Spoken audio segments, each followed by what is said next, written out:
After 15 days ng impeachment hearing and 375 million na ginastos dito sa impeachment, ang naging highlight ng araw na ito, yung mga social media posts ng mga abogado at yung maiinit na exchanges ng mga palitan o yung pagtawag, mga name calling ng prosecution dito sa defense. Ito si Attorney Mike Operario, pag-usapan natin yan. At gaya ng ating inaasahan, gaya ng mga unang 14 na araw, very uneventful din ang proceedings na ito because yung mga tinestify po kanina ay mga bagay na natestifiyan na rin ni Attorney Wamil na galing din sa COA.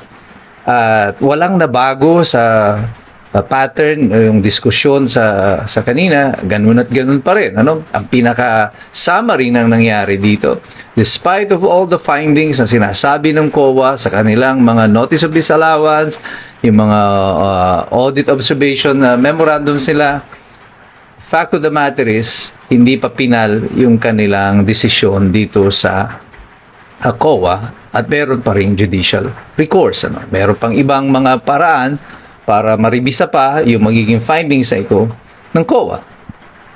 Ang tanong dyan ng marami ngayon, kung hindi pa pala ito pinal, bakit nandito na tayo sa impeachment? At anong pinag-uusapan natin dito? If COA has not yet determined with finality na may pananagutan dito si VP Sara. Wala pa pong ebidensyang sinasabi na diretso magtuturo na ginastos nga o nakinabang nga si Sara Duterte doon sa kanyang mga sinasabing confidential funds. Sinasabi lang ng COA, well, kulang-kulang, hindi sila satisfied doon sa mga dokumentong isinumiti ng Office of the Vice President and ng Secretary para patunayan yung kanilang paggasta noong confidential funds. But that doesn't necessarily mean that they are not satisfied that the other party o yung respondent ay nagsisinungaling doon sa kanilang mga submission. So wala pang connection as of today doon sa krimen na kanilang itinuturo dito sa confidential funds na kanilang hinahanap. At matapos ang mahabang mga debate, mga name calling, parang walang gustong maintindihan o matandaan yung mga mamamayan at ala na yatang gustong manood kasi kanina po nung hapon na lalo nung pinapanood ko yung impeachment, tinignan ko yung viewership niya. As a matter of fact, ito screenshot of it. Mga 6,000 ang nanonood. Biro mo mula umaga hanggang hapon, nakarating tayo sa ganito, mayroong 6,000 taong nanonood out of 110 million Filipino people. Of that 110 million, alam niyo bang 85% ng mga Pilipino ay cellphone holders. May-ari tayo ng cellphone. So, napakalayo natin sa ibig sabihin yung may mga may cellphone hindi nanonood nung impeachment proceedings na ito. And kagaya na sinabi ko kahapon, the more the people are being disinterested, they're no longer interested dito sa impeachment proceedings na ito, the more it turns against the prosecution. Hindi po ito pumapabor sa prosecution na walang nanonood dito sa proseso na ito. Bakit pa manonood ng mga taong bayan? Anong pakialam na nila dito? Ay nakalubog sila sa baha sa kasalukuyan. Naghahanap kayo nga naman ng 125 million, 500 million na confidential fund.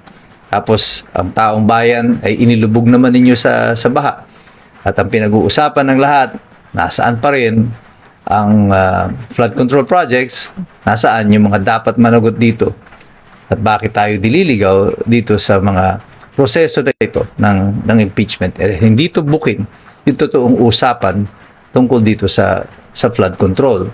Yung basura na kumakalat ngayon. Hanggang ngayon, hindi pa po tapos sila sa pangungulekta ng basura. Naririto na ang interes ng taong bayan. At for the prosecution, I think it is a matter of strategy, to make it more entertaining na lang para maging kaaya-aya. At doon nga sa dulo ng impeachment nito, yung mga manifestation nila Attorney Sison regarding sa mga Facebook post, yun ang mga naging usapan at sabi nito si Chis Escudero na siya maglalabas ng pahayag sa Lunes ukol dito. At kapag po yung prosecution o yung mga abogado ay sila na yung nagiging storya ng impeachment, then you know that the impeachment is in trouble. Kasi hindi sila dapat ang storya dito. The storya should be VP Sara. Pero mukhang pati yung mga abogado ng prosecution ay gusto maging bahagi na ng storya. Ito ba ay strategy nila or talagang wala lang talaga silang magawa or gusto lang talaga nila ng clout na rin, ng social media clout, kaya they are doing this.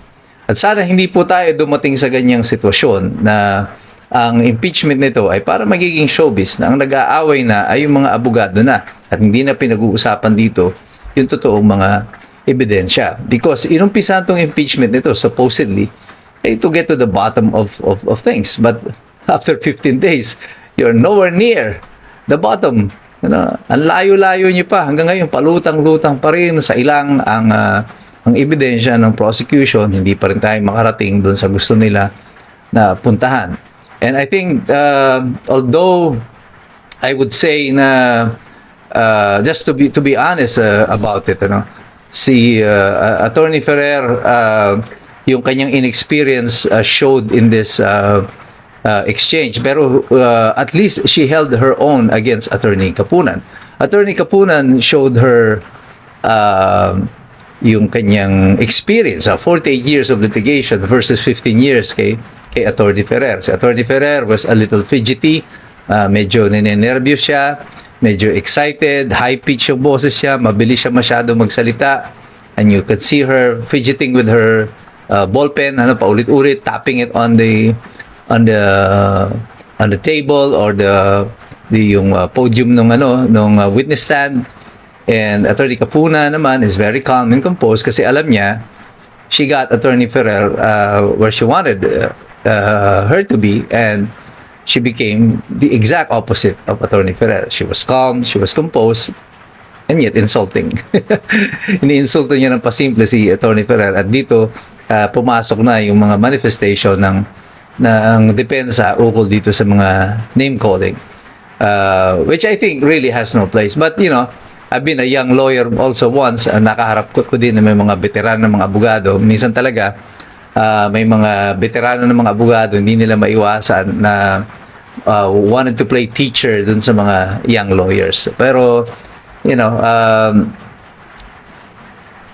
bahagi yun ng